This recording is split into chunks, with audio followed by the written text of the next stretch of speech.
And here we go. Hello, everybody. Hello, Facebook. Hello, Zoom. Thanks to everybody for being here this evening. I would like to open our event by expressing my gratitude that we are able to gather on the shared traditional unceded territories of the Squamish Nation and the Liwat Nation. And we're so lucky to live, work, play, ski, snowboard, etc. on these territories. Now, I just have a few little housekeeping notes. Oh, by the way, I'm Jeanette Bruce. I'm the program coordinator at Whistler Public Library. Delighted to be hosting you all this evening. And my housekeeping is simply that whether you're watching on Facebook, hi, hello, or if you're on Zoom, you are welcome to submit questions tonight. So over on Facebook, you can use the comments section and type a comment in. I'll be looking over there. And of course, here on Zoom, you can use the chat function or the Q&A function. I'll be looking at both. However, I will say that we're going to wait until the end of David's presentation to tackle all of your questions. So you can type them in whenever you want. I will get to them, but they won't be they won't be answered on the spot. They'll be answered after David's presentation is done. And I'm not going to talk too much more. I'm really delighted to be here with meteorologist David Jones. And wow, I mean, it's been a strange winter. I mean, I guess every winter is strange when you're so keyed into what's happening. But I know I'm personally really interested to hear what David has to say about modeling, weather modeling in the mountains, particularly this season that we're going through. So, without any further ado, David, I'm going to throw it over to you. Thanks for being Great. here. Okay, well, thank you, Jeanette, and thank you to the Whistler Library for hosting this event. I did a talk a couple of years ago, this same talk, but it's been modified slightly. And I think we had 275 people, a packed house, and that was a bit of a surprise to me in many ways, but it was a great event, and it's been great working with you guys on this, so thanks again. This is a presentation that I've done a number of times. The last time to a group was at the Elk Valley Snow and Avalanche Workshop back in the fall of 2019. And I've modified it since, but I've also posted this through the graces of the Canadian Avalanche Association on their journal page. And so you might encounter this presentation or some variation of it elsewhere, and that's good. I have done a special Whistler version here, and I'm trying to make it quick, concise, and easily understandable, so you guys can be the judge of that. Since I started doing talks at Whistler, and basically for the longest time, spot weather has been obviously a huge draw for many lay people, let's call them, or serious amateurs at weather. And I think there's a few important things you need to know about spot weather and models in the mountains. They're all tied together, obviously, when you're using this stuff. So I'm going to launch right into it here. And really, at the end of tonight, I just want you to have three principles firmly established in your mind, and they're not that complicated. And if you've seen this before, no biggie. It took me a while as a meteorologist to really incorporate this kind of understanding such that I can look at something quickly and I incorporate it immediately. And that's what we're shooting for here. So even if it's a repeat, no harm in that as far as I'm concerned. It takes many expressions of the same information to really drive it into your head. So that's my purpose for anyone who's seen this before. All right. I have three things that I want to identify here, and one of them is terrain terrors. The other is point precipitation perdition, I call it, and the third one is density delusions. These are three important characters, and the first issue regarding terrain terrors is all about the fact that the model terrain does not match the real terrain. And the impacts or the effects are upon temperature, wind, precipitation type, and the precipitation amount, as we'll see. The second issue is around mapping to the nearest grid point. So this is kind of a conceptual meteorological and mathematical model you need to have in your head when you're using this to understand the pitfalls of spot weather, which, by the way, is a fantastic site. I've been in more or less constant contact over the years since Garth out in Manitoba created this.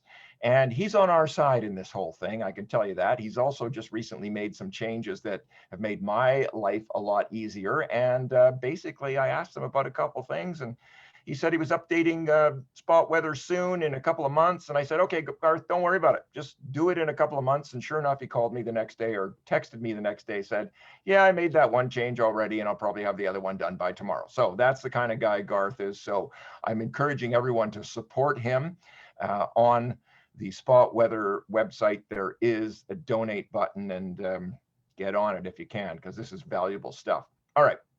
So the second point is point precipitation perdition. And the issue is mapping to the nearest grid point. And this affects snowfall and precipitation amount, or can affect snowfall and precipitation amount. The third one is the simple issue that I've been speaking a lot about on my daily broadcasts of the Whistler weather and the powder picker, and that's assumptions about snow density. So a lot of folks starting to get this. And my goal really in this presentation and through the Whistler powder picker is to get you guys thinking like and talking like meteorologists. So we're all on the same page here, and we can all understand exactly what we're talking about. And frankly, once you understand the concepts, it's a lot easier to transmit information and receive information when we're using the same, I don't want to call it jargon because jargon's a problem, but there is a few buzzwords that you need to know here. And in this case, the third issue is that assumption about snow density. And that's why I'm constantly talking about snowfall density like a proper meteorologist. All right, two things to note before we jump into this. This is an image showing basically in simple figures, this idea of snow to liquid water ratio, or the slur as I referred to in my broadcast today. And the diagram shows it, 10 units of snow basically melts to 1 unit of water in the perfect world. And at Whistler, we're really convenient on the coast here because this works tremendously well virtually all of the time. Mark Barton, one of my former colleagues at Environment Canada, did an enormous study of 27 years of what we call pristine high elevation weather data, which the Whistler forecasters or avalanche forecasters and Whistler staff have been responsible for. And Environment Canada, we were, when I was at Environment Canada, super grateful for that information because it's quality, it's top quality information. And that should dispel any notions that anyone has that anybody on the mountain regarding weather is trying to fool you in any way, shape, or form about how much snow or what the temperature is or what the wind is. It's quality information. So the first thing you need to know is that when it comes to forecasts of snow, usually these forecasts are just a model forecast of liquid precipitation that's been converted to snow using a snow to liquid ratio or slur of 10 to 1. So that's usually what you get. Now, as the models are getting more sophisticated, we're starting to see these efforts to change the slur either seasonally, that's the crudest way to do it, or possibly on the basis of the air temperature and some other variables that are really important to snow density. So that's the future, it's coming, but right now, most of the stuff you see is simply output of the liquid water multiplied by 10 to get the snowfall in centimeters. The second thing you need to know is that models, like cameras, have different resolutions. Here's an example of a typical high resolution grid. You can see it doesn't even cover all of British Columbia here. And the reason it doesn't is because the data points are so close together. We're limited by computer power here. When we move to the next kind of rough scale, it's a regional scale. We've got a bigger map. We're dealing with all of Canada. Now you've got a bigger map, and so you've got to space the grid points or the data points out. Otherwise, your model is going to run super slow on the supercomputer. And on top of that, on the right-hand side, this gives you an idea of a global scale model, or at least a semi-global scale model. We don't really care what's going on in the southern half of the atmosphere in the southern hemisphere because it's really disconnected at the equator. So this is roughly what we're talking about, 3 different scales. And The larger the area covered by any model, the lower the resolution. So on the right, the global is the most coarse resolution. Okay, I'll get to more of that in a second, but this is typically or operationally right now is 15 kilometers. So at that model on the right, the global scale, you've got one data point in the grid every 15 kilometers. That's for the atmosphere and for the terrain, because the Earth is in this model as well, because weather obviously is seriously impacted by the terrain, in fact, entirely driven by it. So the model atmosphere on the right has one data point every 15K, and the terrain has one data point every 15K. They have to match. In the middle, we're looking at the regional scale. The separation between model points is 10K. On the left-hand side, we're looking at a high-resolution operational model grid, and that right now with Environment Canada is about 2.5K. So much tighter, way more data wrapped up, and so for that reason, we've got lower coverage, aerially speaking. And that has implications for stepping out in time, because obviously with more data, you can only go out so far in time. And so small grids like this that are intensely populated with data points, these models typically only run 18 to 24 hours into the future. Whereas the global scale model on the far right runs out 120 or 240 hours operationally.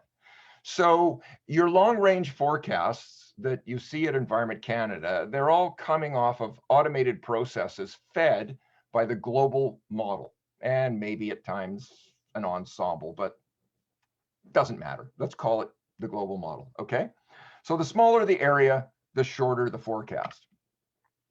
And there it is, high-res models step out in the short term 2 days, and those global models go out 5 to 10 days. So model grids, they're actually three-dimensional grids, but we look at them in 2D quite a bit. And basically, this is showing, as you can see by the text on the bottom there, a 10 by 10. So this would be the regional scale model grid. And in the vertical, so from the ground of the model up to the top of the atmosphere, there are multiple levels. This doesn't matter too much to all of us right now, but let me say there's just 50 odd of them probably in most of the models right now. And this is really just the same representation that you see in any kind of contoured attempt to model terrain as per the picture on the right-hand side here, or like a contour map that you use when you're hiking in the backcountry. So the atmosphere and the terrain are three-dimensional, obviously. So a model grid is just a two-dimensional representation of the 3D cells into which the models divide the atmosphere and the terrain, okay?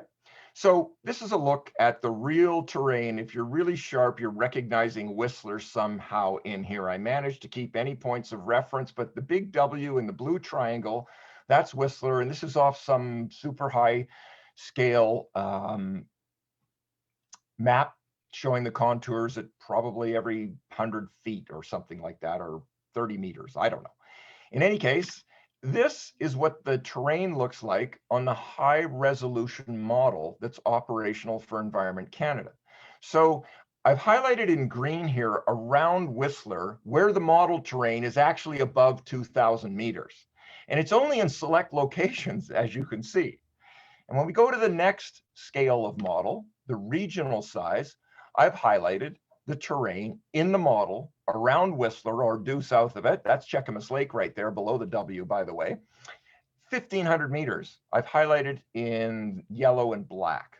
So when you're looking at the regional scale model around Whistler, if you get to 1,600 meters, if you can drop a pin or a point on that spot weather map that shows up as 1,500 meters plus, you're touching about the highest terrain as the model sees it around Whistler. The global looks like this. This was actually from the 25K when the global was 25. It's now 15. So for all intents and purposes, the global model tops out at somewhere above 1,300 meters. So anytime you drop a pin on the spot weather map, you look at it, at best, with the global scale model stepping out your 10 days, you're looking at something that probably doesn't even closely match the elevation of the point that you're interested in, okay? So the implications of this are as follows. I've got the real elevation of a point on the left-hand side, and working across the top, this is just the meteorological jargon or acronyms, which we're famous for all the models. So starting with the HRDPS, that's high res, the regional DPS, which just stands for deterministic prediction system, and then the global. So it's high res, regional, global, left across. And Blackcomb Peak is actually at 2,436 meters, strictly speaking, as measured. The highest resolution model that we have is the HRDPS, and it has Blackcomb Peak sitting at 1,850 meters. So if you manage to drop a pin on a model point or a point somewhere around Whistler and you come back on the HRDPS when you interrogate that interface, and it comes back with 1849. Congratulations. There are maybe a few higher spots on this, but this one's close to what I use operationally. All right. On the regional, Blackcomb Peak sits at 1,419 meters. All right.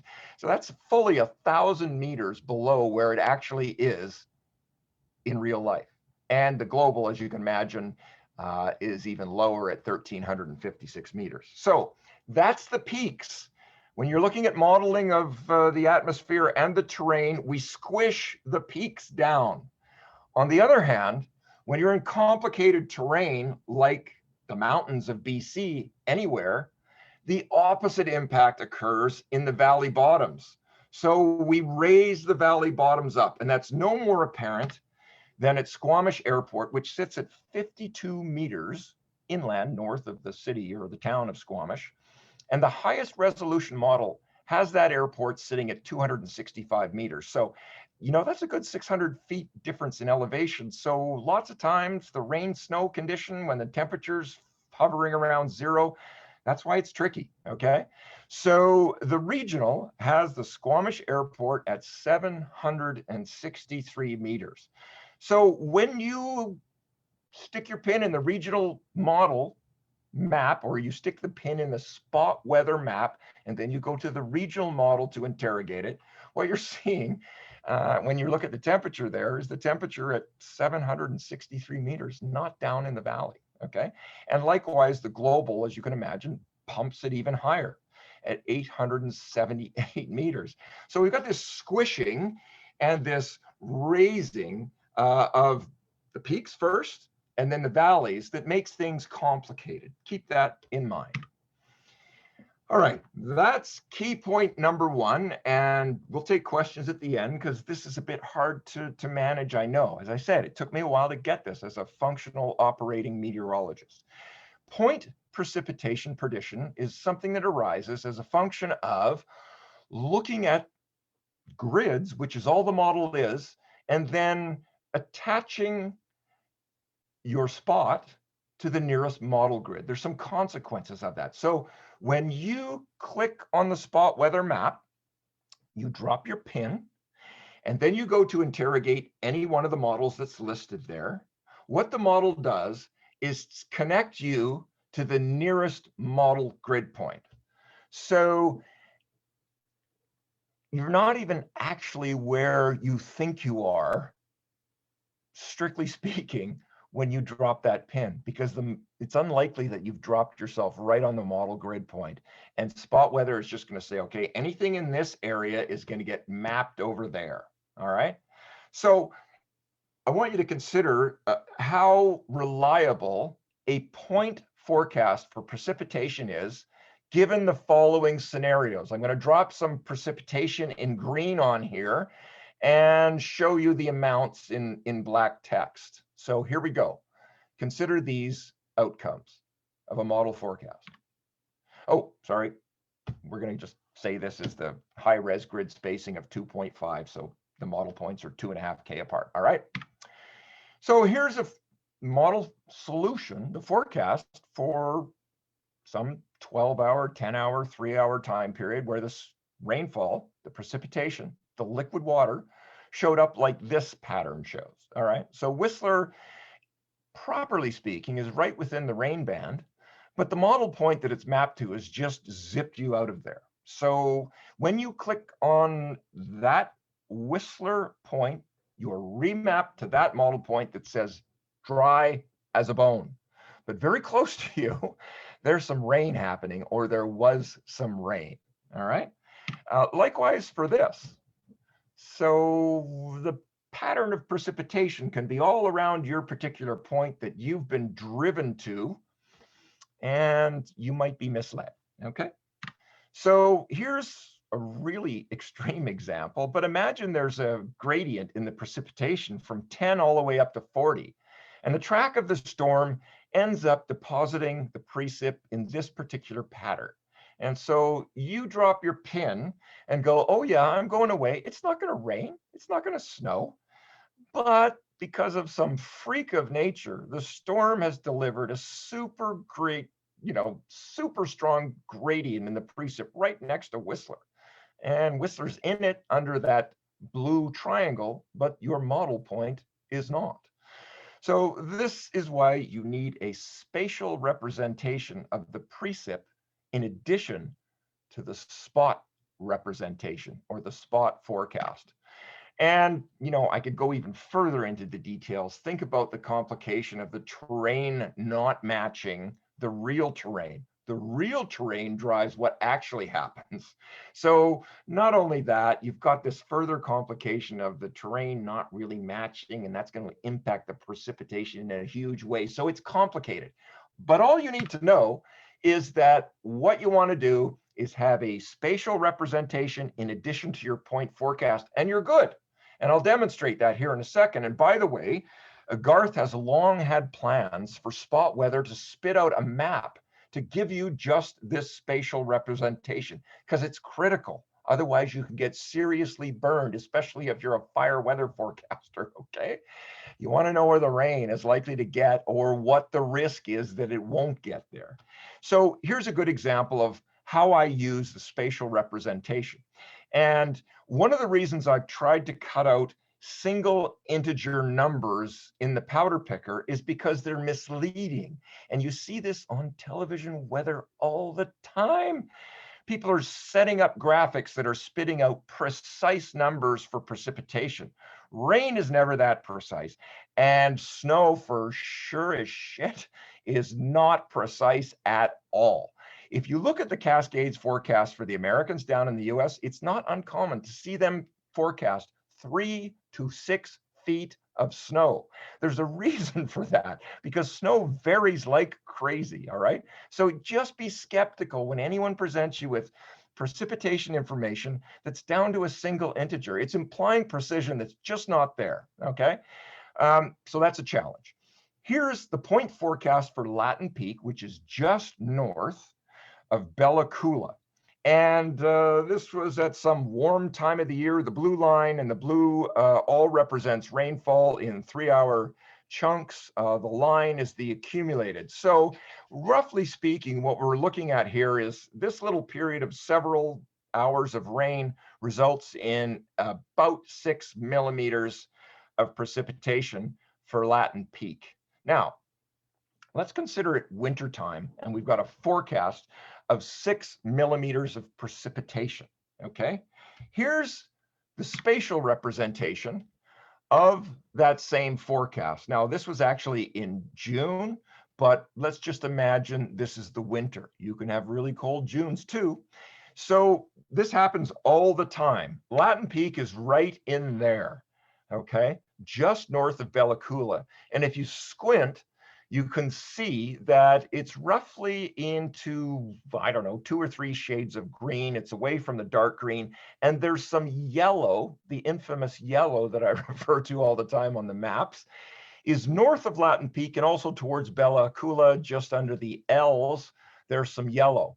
So if this was winter and this pattern emerged, which is quite possible, as a forecaster, I'd be looking at this, and a reasonable forecast, okay, just based on 10 to 1, and the pattern we're looking at here, this is saying nothing about the snow density. A reasonable forecast for that area would be very American in this sense, 5 to 25 centimeters.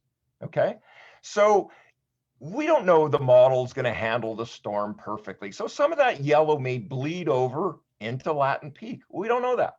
So you don't have you look at this map with a bit of a healthy skepticism and say, okay, I'm not going to rely on that point forecast. I'm going to look at the spatial representation and say, wow, if the model's wrong, the storm moves faster or moves further south, you know what? Maybe we get up to 25. At least if you're out on a trip and you're you're traversing different terrain and you're up and down the peaks, this is what the potential is, 5 to 25. So consider that versus a forecast of 6, all right? That's where the misleading part comes in, or can be misleading. Okay, the last one, the third point, is density delusions. And I've covered this a lot. And you know what? It's pretty straightforward when you think 10 to 1, 10 to 1 all the time. So a liquid water forecast of 10 millimeters, given a liquid water forecast of 10 millimeters, the following snowfall amounts are possible under different SLRs, SLRs, snow to liquid water ratios. At 10 to 1, 10 millimeters will give you 10 centimeters. But in Arctic air, at 30 to 1, you get 30 centimeters of absolute fluff, all right? And this gets real interesting when you look at a forecast of 30 millimeters of liquid water. So corresponding amounts turn into almost a meter, all right? So this is why snowfall is so aggravatingly variable, because the density is constantly varying over the terrain, with elevation, as it's subject to cold outflows, as it's subject to warm inflows of water, of air off the water. And so you get these spectacular variations in snowfall simply as a consequence of these density delusions. So be prepared to go above the liquid water forecast and below it. And that's what I try to hint at in the powder picker. So we're now sticking to strictly liquid water equivalent forecasts in the powder picker, but I'm going to hint at 20 to 1 versus the usual 10 to 1. And by the way, in Mark Barton's study, over all time of all those observations in the winter taken at Whistler, the average is 11 to 1, but the variability at Whistler ranges from 3 to 1 to 40 to 1.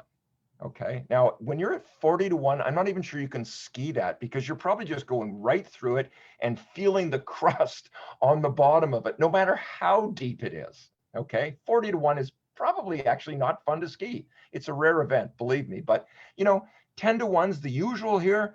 And this weekend, I think we're in for it. Tomorrow and maybe even Saturday, we're looking at 20 to 1 for liquid water equivalents, or for snow to liquid water ratios. So those small amounts can turn into magic. And that's why I'm always hinting, do what I do. Look at the forecast, say, okay, great. I'm going to watch the snow stake and I'm going to look at it in the morning and see how this turned out. Okay. Summary, here it is, 3 quick points. Note the elevation difference between your point and the model representation of your point. And here's where it is when you click on, say, the GFS forecast. It's right under the title. This is the first thing your eye needs to be drawn to. That right there. Every time you click up a new model. Boom, boom, boom. And if you scan these, the bottom's cut off, but you can see every model, because of its different resolution. And even when the terrain, or even when the resolution rather, is the same, sometimes the model terrain could be different. So this is the first thing you want to know. I think we've got that. Number 2, use a spatial representation in conjunction with a point forecast. That's it. Number 3, remember that huge variations in snowfall result from errors in estimating snow density, among other things. I could speak for 2 hours over the problems and the challenges of forecasting snowfall in the lower mainland, which no one in the lower mainland actually understands, okay? But you need to understand this to make your decisions and understand what the forecasters are struggling with, not so you can have empathy with us or sympathy with us, so that you can make a better decision and understand the variability that's possible. All right. So that's it from me right now, Jeanette, and I can throw it back to you, and I can back up to the beginning, and we'll take questions, and maybe we can try and structure it so that we start at the beginning, although that's probably hopeful thinking. I'll just start at the beginning here and fly through any of this, and maybe even bring up a screen online to further illustrate what I'm trying to get across. Okay? Sure thing. Well, thank you, David. That was a lot of information packed into 30 minutes. So, a lot to absorb. We do, and I'll remind everybody who's watching, if you're on Facebook, please feel free to ask your questions in the comments section on Facebook. If you are here on Zoom, please go ahead and use the chat function or the Q&A function to ask your questions. We do actually have a question over on Facebook from Amber asking, what tools do you use for spatial representation? Okay, excellent question.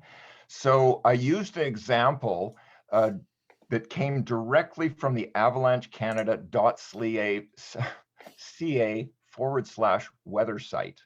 So you can go on there and look at a nice representation in time of 12-hour precipitation.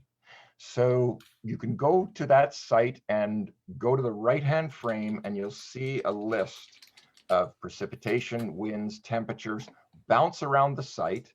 You'll find the precipitation stuff, and that's what you can use in conjunction with spot weather. There's other ways to do it too. There's many of these representations, but the Avalanche Canada is a really good one. And when we built that, we added a bunch of ski resorts and key points and even highways stations on there. So it was meant to be functional for more than just the Avalanche Canada weather forecasters. All right. Sure. David, could you repeat that URL one more time? So it's avalanche.ca /weather. Easy. Perfect. Great. I will pop that in the chat and on the Facebook just so people have it in both places. We have a question here from Brian asking, how does humidity factor into all of this? Yeah, good question, Brian. Humidity is key, and it tends to be lower when the temperature is lower. So it's a circumstance, and if there was a real scientist you were talking to here, and my friend Trevor Smith would be the guy that could give you a far better answer than me on this. Trevor was the lead forecaster for the 2010 games, and I actually asked him to lean in here because I might need his help. So what I can tell you, Brian, without stumbling over something that's probably going to get me in trouble more than help you, I would say that at Whistler in the Alpine, the key thing, the overwhelming variable of interest is the air temperature. And that's about the only thing that's available to you on the outside. But forecasters have access to sophisticated atmospheric profiles that can give us a sense of where the growth zone is for snowflakes. And the humidity is absolutely critical to that.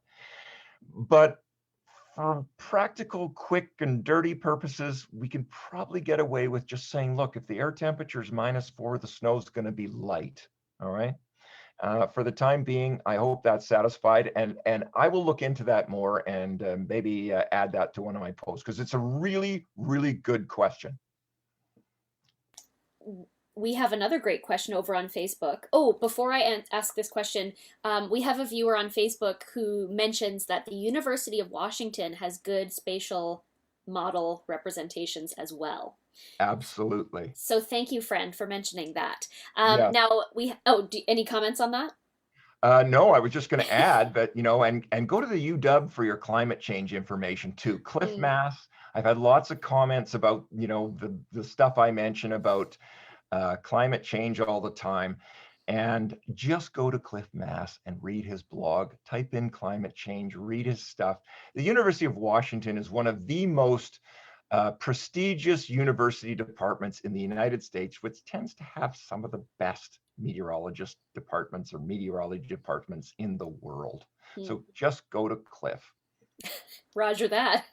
Now, the question from Nikki over on Facebook: how do you predict inversions, or can you spot them in the forecast?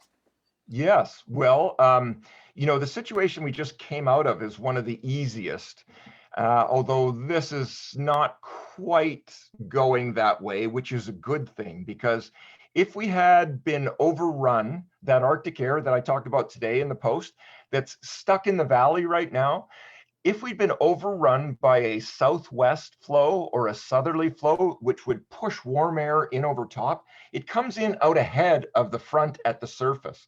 So the surface warm front might be off in the Pacific or down in Washington state, but the warm air ahead of it stretches way out in front of the surface front, okay? And that's why you often see ahead of ahead of storms moving in, what comes in first? It's the high layered cloud. That's a hint at the warm air is starting to show up. It's not always the leading edge of super warm air. Sometimes it's just beautiful cirrus that's carried along in the jet.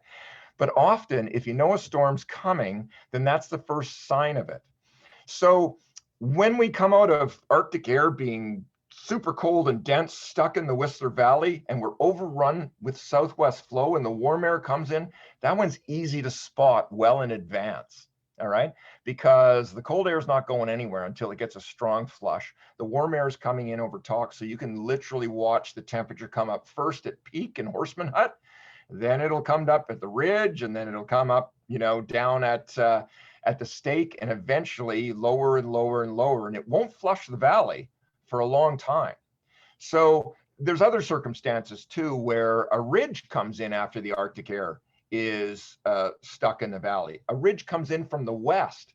And again, it's warm air overrunning that we see underneath a ridge that moves in from the west. And suddenly that cold, dense air is stuck in the valley and there's warmer air aloft and the temperatures rise aloft and they're not going anywhere down below, especially at night when you've got, well, at the beginning of these things, before the cloud gets too thick, you've got all this radiational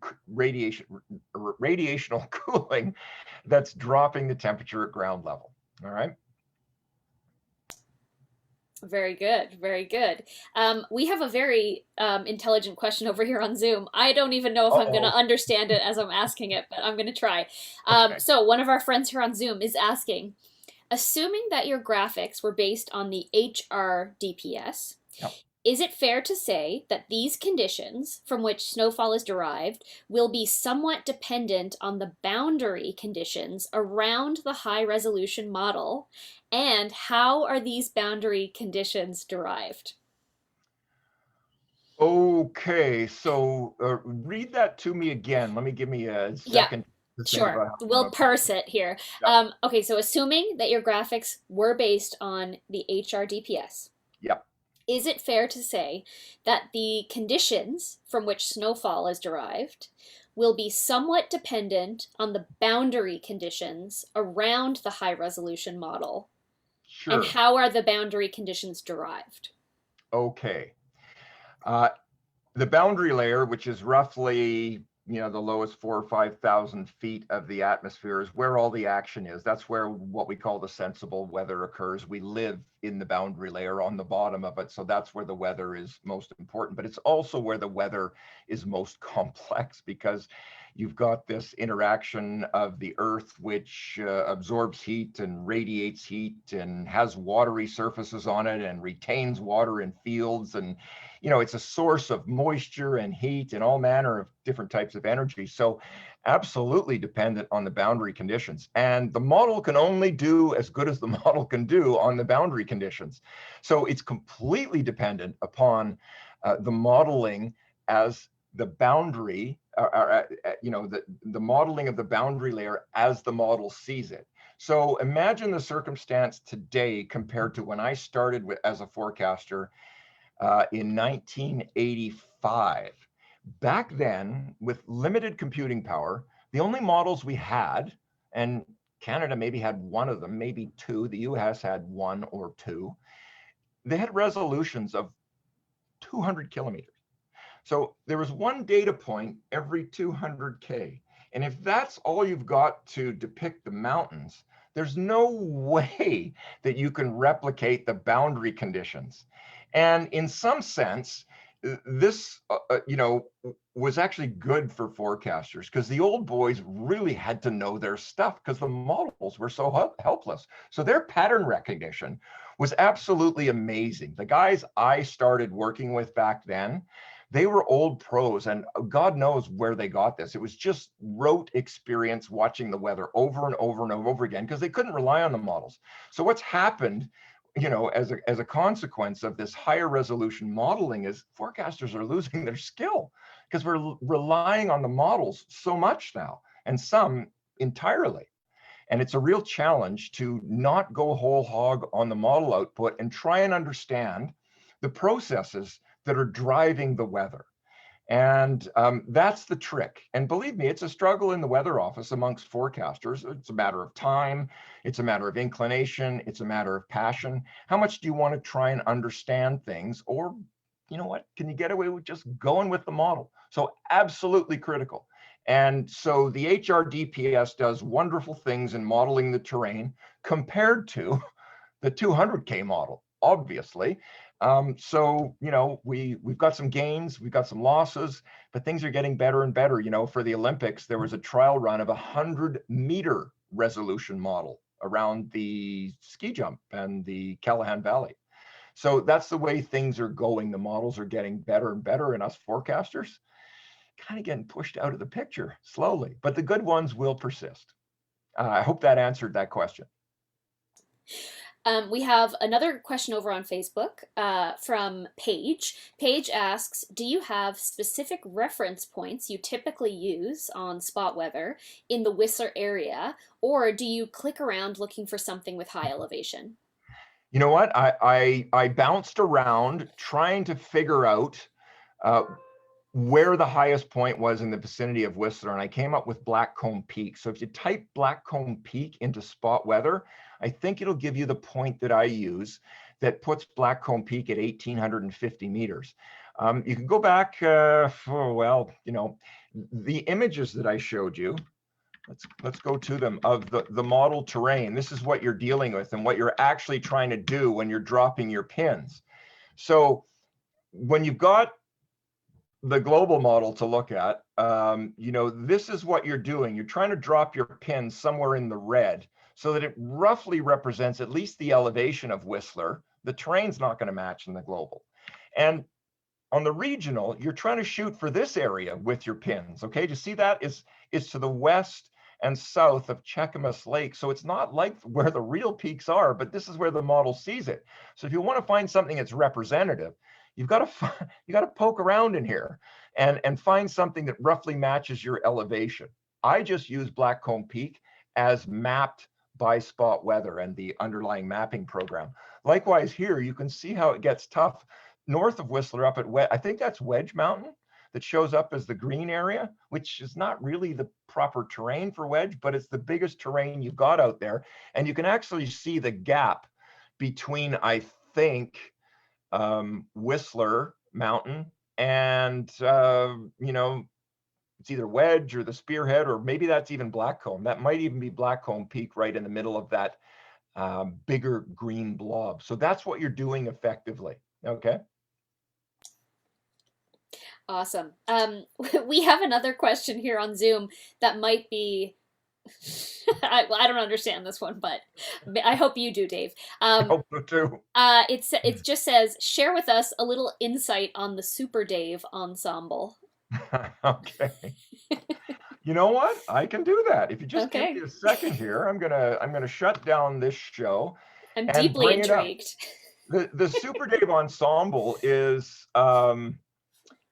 an evolutionary piece, let's call it. So you guys Mm. can see my screen. I'll try and make the numbers big here. This is actually the new version. I'm always struggling for better ways to show this information clearly and concisely in a way that you can match things up. So my latest gig is to try and get the winds on top of the snowfall and the air temperature. So you can kind of quickly look at it all in once and say, okay, the snow's great, the temperature's great, and the wind is low, perfect. Dave, sorry to interrupt. We can still only see your PowerPoint screen Oh, at the moment. okay. So Um, if you might want to unshare and then share Stop sharing. again, Okay. that's usually the easiest thing for me. Okay. There, I stopped sharing, and let me. Where did the show go here? It's there. Oops. Let's kill this.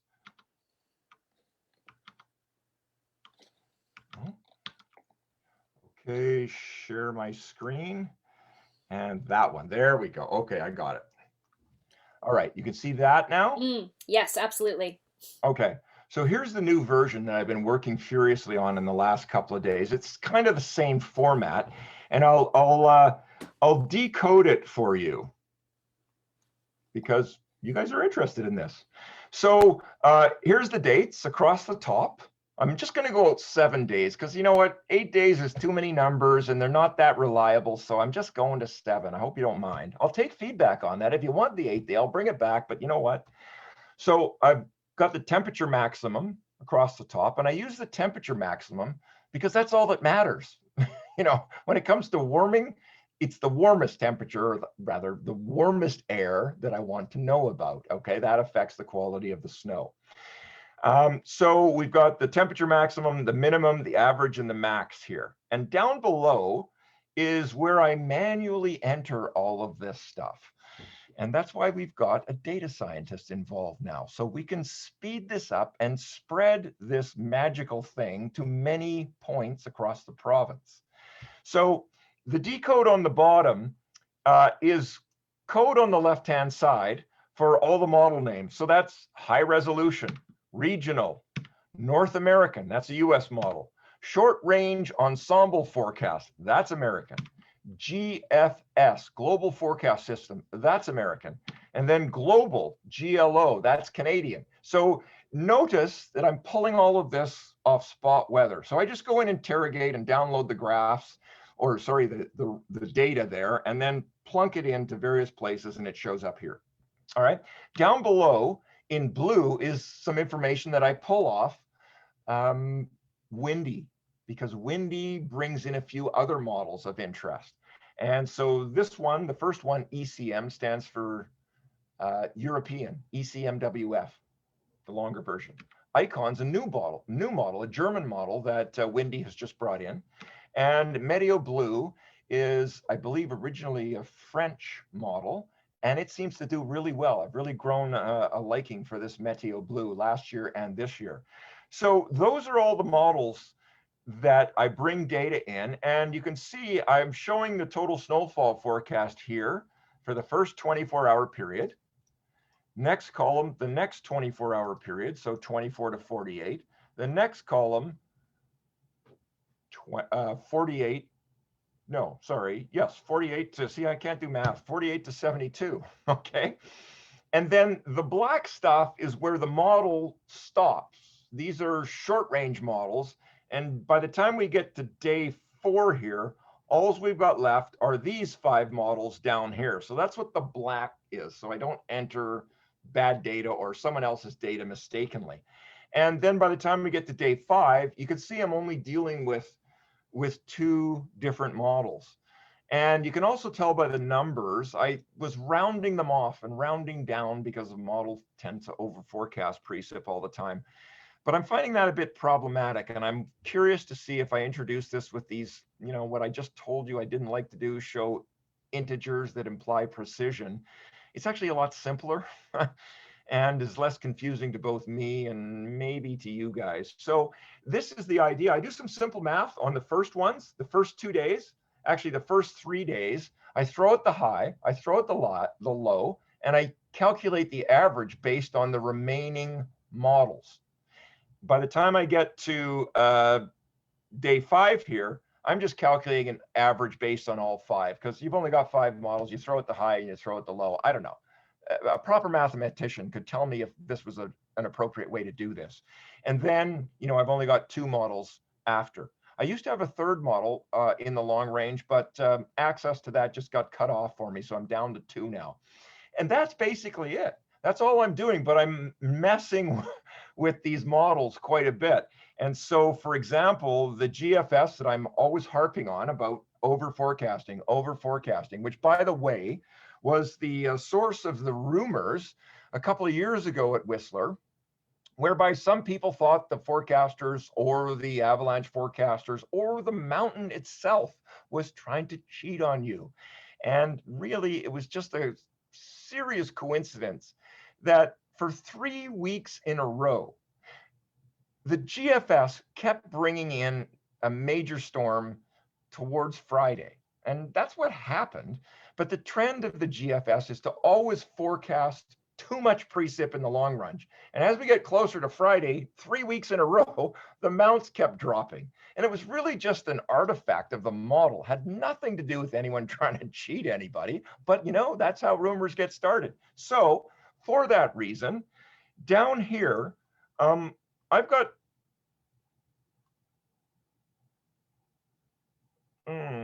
got another column here. Where is it? Somewhere I've got what I do with the GFS. Basically, take half of it from day 1 to day 7. Every forecast I cut in half because it's over forecasting constantly. All right. That's how I treat it. That's how the Super Dave ensemble is created. And then I'm, variously trying to create graphs like this blue one here, which is a different and I'm hoping a better way to show the average forecast in the white column, the max and the min in the gray columns, the temperature overlaid, and then eventually the wind. So that's the idea of the Super Dave ensemble. Concise, quick, glance value information that you can consume and understand in an instant. I have to be honest, I thought it was going to be an ensemble of Daves, not not an ensemble of models. I was wrong. Well, you know what? I'll interrupt you, Jeanette, because you're Yeah. not that far off. As it turns out, the data scientist who's going to sort this out, his name is Dave. Oh, well, there you go. We're going to have to change this to the Super Dave's ensemble. And you know what? Good enough. Yeah. We have a question over on Facebook, and then we have one more over here on Zoom as well. First up, Tyler on Facebook is wondering, Dave, is Whistler your primary area for skiing, and is it the only area you provide weather information for? And then he commented just after that, yes, most of my friends do believe the Whistler Blackcomb info is biased. But the question part, is this your primary area for skiing, and is it the only area that you provide information for? Well, it is right now, but me and my partner and various people that have jumped in to help here, which has been fantastic. I mean, this has been absolutely amazing experience. So many locals have offered help that, I'm almost going to I've had to turn people down actually. And so what a great experience for me trying to broker this whole thing. And now I've got a proper businessman involved. And you know what? That just takes care of so much for me. So I'm so grateful. And our plan is to scale this up. So we're going to start with Whistler. And once we can automate some of these processes, the plan at this point, which could change, but we're going to try and bring in all the coastal resorts and some of the coastal passes and highways, because I think we can beat the pants off of anybody with this snowfall forecasting in the mountains. And we're going to try and prove it. So that's what this has turned into. It's not only a fun video that, I get to do a lot of crazy things on, but it's a science project. And we have serious intentions for, the outcome of this whole project. And is the best way to kind of keep tabs on your expansion to follow you on YouTube, would you say? YouTube or Instagram. Or We're going to Instagram? be rebranded. We've got a plan in the background for rebranding, and I have to go back to work as a fire weather forecaster in the summer. Mm. So I'm going to need a break at some point. We'll drop it off, but I think what I'm going to try and do is try and at least once or twice a week keep up right through the summer with posts to keep everybody informed. It's a good way for us to stay in touch, and I can continue to take feedback from people and improve this and take out what you don't like and drop in what you do like. I mean, that's an everlasting process in trying to explain the weather. So nobody should be shy about even tearing into me for stuff you think is ridiculous. Please Go ahead. You heard it here first, folks. We have a question here on Zoom asking, is the humidity percentage taken into account for wind chill calculations? Oh, good question. The humidity, I don't know. It's not. And there's online humidity calculators where you are only asked to enter the temperature and the wind speed to come up with the equivalent wind chill.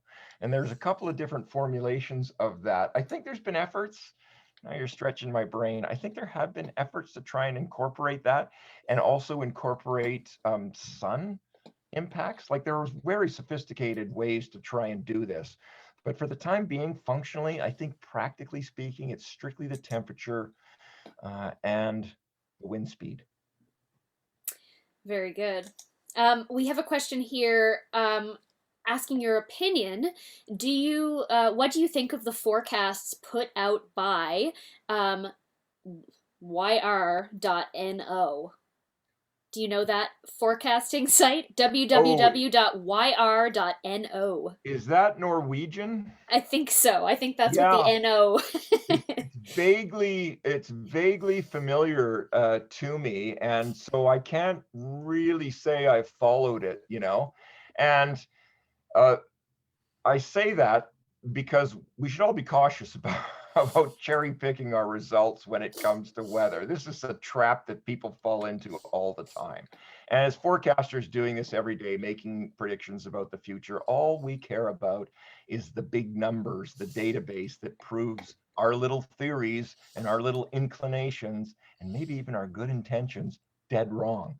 It's all about the numbers. Just does it work? And you Mhm. can't really assess that as a casual observer of the weather. That's why you can't learn the weather unless you're sitting in a government weather office working 24/7 with the responsibility of cranking out warnings that people are going to, oh, in the case of the summer, make $100,000 cement pour. And if your forecast of no rain turns out to be wrong, they're going to be unhappy. Or in the winter, if the city of Vancouver is waiting for you to pull the trigger on that stupid 5 centimeter snowfall warning because they're going to send all their trucks, they're going to get everything. It's going to cost a fortune. So until you have that kind of pressure on you, you don't learn to forecast the weather. And you've got to do it in the middle of the night too, because the most important forecast is the forecast that comes out in the morning. Mhm. All right. Thanks for that. We have a comment from Kate. She just said that she uses yr.no for Okay. for her local climbing crags in Australia. Okay, cool. Well, you know what? I mean, some of the stuff that's out there is fantastic. No question about it. It's a matter of, if it works for you, great, but also keep in mind, you're probably cherry picking your data here. Mhm. It's a human tendency to cherry pick. It's called bias confirmation, right? Yeah. And so, yeah, show me the numbers. Pleasure. Go check it out, but show me the numbers. We've got a couple more questions here on Zoom. I don't want to lose any of them. So the furthest one back, are the hat choices affected by humidity and wind direction?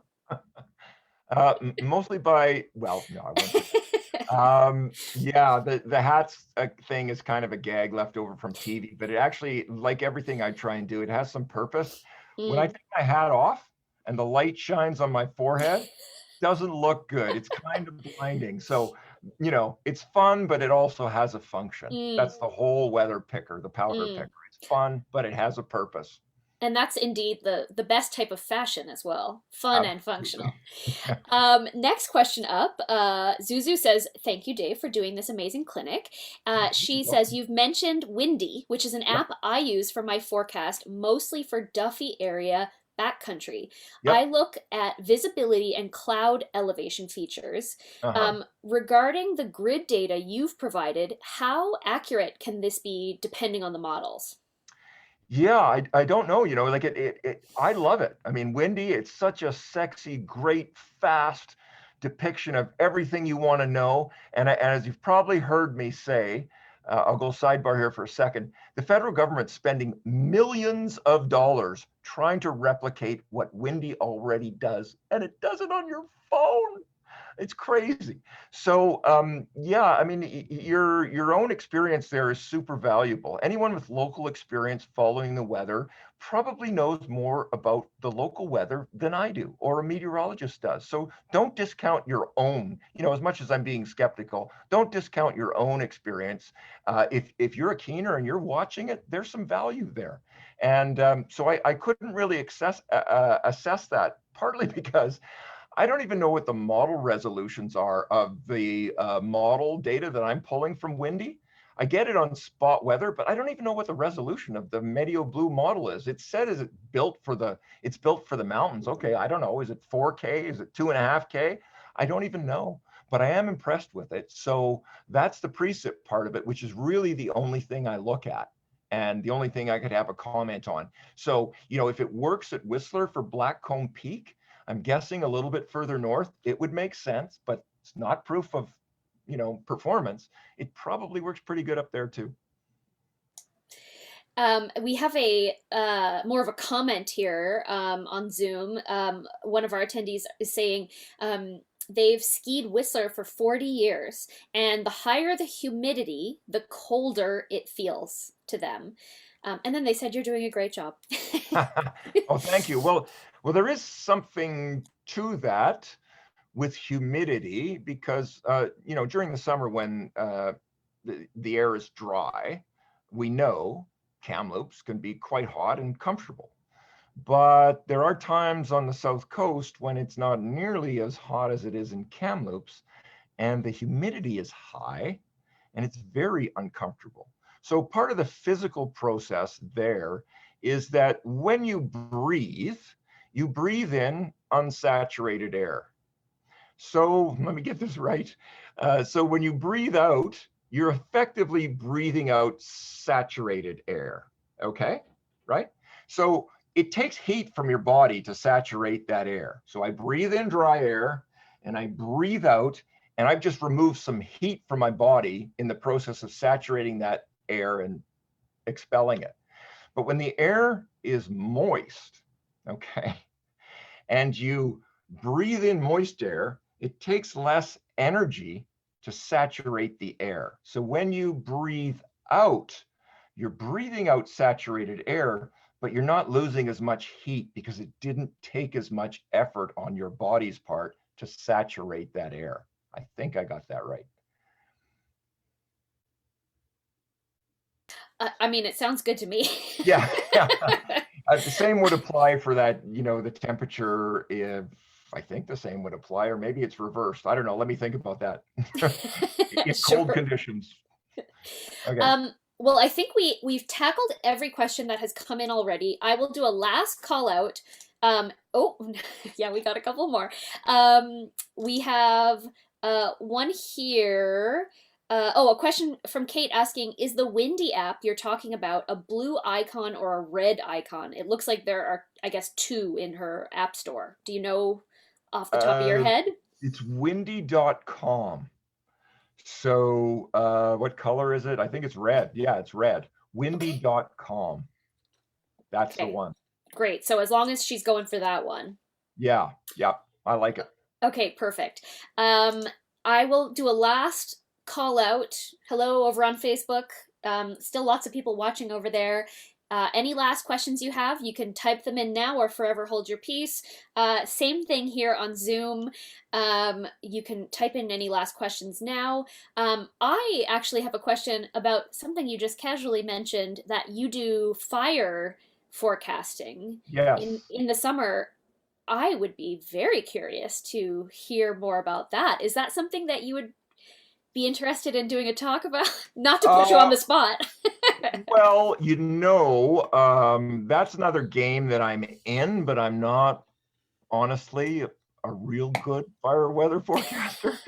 I do what I say is the easier job in that department with the gang of super competent folks that I work with. Mhm. So someone was going to talk fire weather, I'd bring in a proper expert. Okay. Well, maybe you and I can talk offline about who that might be, Absolutely, for because sure. I have a feeling that the folks who are listening to this presentation might be interested in that Yep, as for sure. well.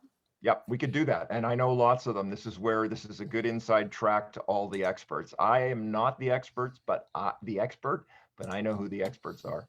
I love it when our presenters say that. I think that's a sign of great intelligence, knowing that you might not have all the answers. Well, for heaven's sakes, I couldn't fool you, with all the brilliant people I've worked in over the course of my career, no chance. We have a comment over on Facebook. Somebody is very interested in the fire forecasting, so Okay. looks Yep. like we'll have to pursue that. Oh wait, there is one more question on Facebook asking if you will continue providing forecasts into the summer for mountain bikers in the Whistler area. Yeah, I think that's a really cool idea. And, if this thing goes where we're dreaming it to go, it would be year round and it would be for mountain bikers in the summer. Yeah, that would be absolutely outstanding. I have a fond place for mountain bikers. I know lots of them. And I was in a Warren Miller film about epic conditions at Whistler, about mountain biking at Whistler. So Mm, there you go. perfect. Um, Well, I mean that's great to hear. We have a lot to look forward to, and we have some thank yous over on Facebook. Oh, Yes, well, thank you, everybody.